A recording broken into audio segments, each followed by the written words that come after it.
Finally শ্রীমঙ্গলের last দিনে আমরা যেখানে যেখানে ঘোরাঘুরি করলাম আর সারাদিন কি করলাম সবকিছু থাকবে আজকের ব্লগে। হ্যালো, আসসালামু আলাইকুম everyone, welcome to my new video. কেমন আছেন আপনারা? আশা করি সবাই অনেক ভালো আছেন। আলহামদুলিল্লাহ, আপনাদের দোয়াতে আর আল্লাহর রহমতে আমি অনেক অনেক ভালো আছি। আমরা লাস্ট দিনে গিয়েছিলাম লাউয়াছড়া উদ্যান, আর এখানে যাওয়ার পর আমাদের সারাদিনের অর্ধেক টাইম এখানেই কেটে যায়। আর যেহেতু লাউয়াছড়া উদ্যান অনেক বড়, আর তেমন কিছু না থাকলেও যদি সম্পূর্ণ এরিয়া আপনারা ঘুরে দেখতে চান তবুও অনেক সময় লেগে যাবে। তেমনই কোনো কিছু না থাকা শর্ত আগ্রহের বশে আমরা সবকিছুই ঘুরে দেখেছি, যতটুকু সম্ভব ততটুকু ঘুরে দেখার চেষ্টা করেছি আমরা। আর প্রথমেই ঢুকে আমার সাথে যে একটা কাহিনী হয়েছে, মানে শুরুতেই আমার মন খারাপ হয়ে গেছে। লাউয়াছড়া উদ্যানের গেটের মধ্যে ঢুকতেই আমার সামনে অনেকগুলা বানর পড়ে। দেন আমি বানরগুলার সাথে মানে এমনি দুষ্টামি করছিলাম, মানে পা দিয়ে বলছিলাম কি খবর, কি অবস্থা। এটা বলার পর জঙ্গলের ভিতর থেকে সব বানর আসে আমাকে আক্রমণ করতে। আসলে আমার ভুলটা কোথায় হয়েছিল আমি আসলে নিজেও এখনো বুঝতে পারছি না।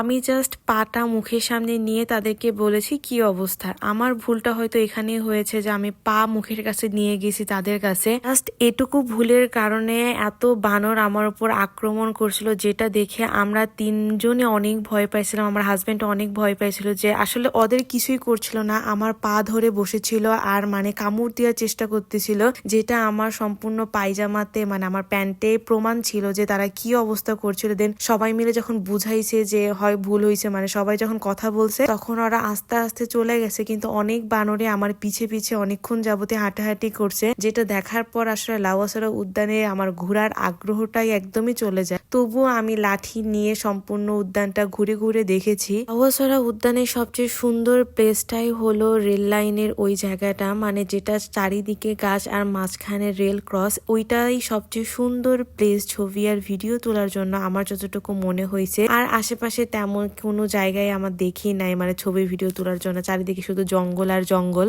আর এদিকে আমরা সবাই দলবদ্ধ হয়ে খাসিয়াপল্লী যাচ্ছিলাম, মানে একা একা যেতে যাচ্ছিলাম না, কারণ খাসিয়াপল্লী যাব নতুন একটা গ্রাম, সেখানকার মানুষজন কেমন সেটা আসলে আমাদের কোনো ধারণা ছিল না, যার কারণে সবাই দলবদ্ধ হয়ে খাসিয়াপল্লী যাচ্ছিলাম। আর লাইফে ফার্স্ট টাইম খাসিয়াপল্লী আমি দেখেছি। তাদের জীবনযাপন কিছুটা আমাদের মতনই, কিছু কিছু ক্ষেত্রে তাদের জীবনযাপন একেবারে আলাদা। তাদের জীবনযাপনের একটা দিক একেবারে আলাদা, সেটা হলো আমাদের ধর্মে যেমন পুরুষ মানুষই সবকিছু, মানে পুরুষের কথাই চলে, বাট তাদের এই গ্রামে মানে তাদের এই ধর্মে শুধু মানে মহিলা মানুষের কথাই শেষ। মহিলা মানুষরাই দোকানদারি করে, তারাই ব্যবসা বাণিজ্য সবকিছু করে, মানে বাড়ির হেড মহিলা মানুষ, পুরুষের কথা তেমন গ্রাহ্য করা হয় না এই সমাজে। আর সবচেয়ে হাস্যকর বিষয় আমার কাছে যেটা মনে হয় যে এই সমাজের মানুষে, এখানে যেমন পুরুষ মানুষ বিয়ে করে বাসায় বউ নিয়ে আসে, তেমন মহিলারা বিয়ে করে বাসায় পুরুষ নিয়ে আসে। মানে এটা কেমন হাস্যকর, তাই না? মানে পুরা উল্টা নিয়ম।